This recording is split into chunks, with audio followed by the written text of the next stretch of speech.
சென்னை தலைமைச் செயலகத்தில் சிறுபான்மையினர் நலத்துறை அமைச்சராக தற்பொழுது ஆவடி நாசர் பொறுப்பேற்று வருகிறார். அதன் காட்சிகளை நாம் அண்மை செய்தியாக பார்த்துக் கொண்டிருக்கிறோம்.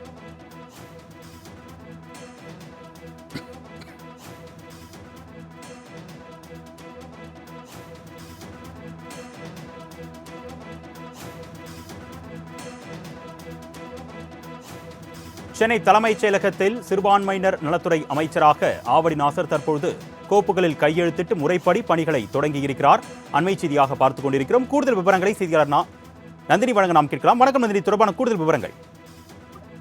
வணக்கம் அருணே. சென்னை தலைமைச் செயலகத்தில் சிறுபான்மையினர் நலன் மற்றும் வெளிநாடு வாழ் தமிழர் நலத்துறை அமைச்சராக எஸ்.எம். நாசர் தற்போது கோப்புகளில் கையெழுத்திட்டு முறையாக தன்னுடைய பணியை தொடங்கியிருக்கிறார். அந்த வகையில்தான் அமைச்சரவை மாற்றம் என்பது அண்மையில் நிகழ்ந்திருக்கக்கூடிய நிலையில் நேற்று புதிய அமைச்சர்கள் பதவியேற்பு விழா நடைபெற்றது. சென்னை கிண்டியில் கூடிய ஆளுநர் மாளிகையில் புதிய அமைச்சர்களுக்கு தமிழ்நாடு ஆளுநர் ஆர்.என். ரவி பதவி பிரமாணம் மற்றும் ரகசிய காப்பு பிரமாணம் செய்து வைத்தார். அந்த வகையில்தான் ஆவடி நாசருக்கு சிறுபான்மையினர் நலன் மற்றும் வெளிநாடு வாழ் தமிழர் நலத்துறை, வக்பு வாரியம் உள்ளிட்டவை ஒதுக்கீடு செய்யப்பட்டது.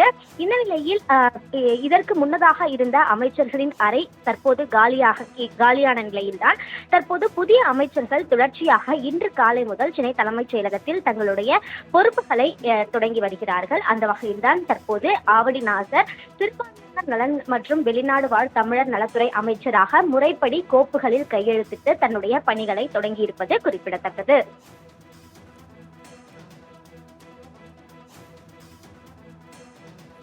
கூடுதல் விவரங்களுக்கு நன்றி நந்தினி.